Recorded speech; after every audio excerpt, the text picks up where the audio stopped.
To use screen zoom to resize text and icons on Samsung Galaxy S25 Ultra, swipe down from the top right corner of the screen to open up the quick settings panel. And then tap setting icon. Scroll down the screen to find display. Tap display. Scroll down the screen. Tap screen zoom. Here you are provided with a preview screen showing how the change will look. Now drag the slider to the right to increase the screen zoom level so you can get a bigger and easier to see text and icons.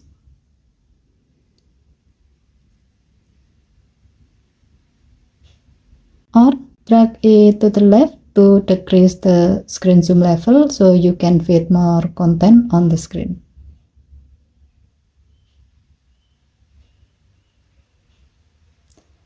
As you can see, your screen will refresh with the selected zoom level.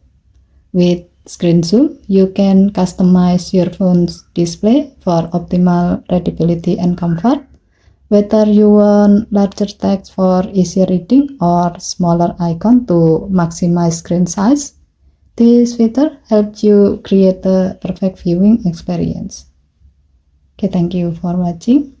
Please help to like and subscribe. Have a nice day.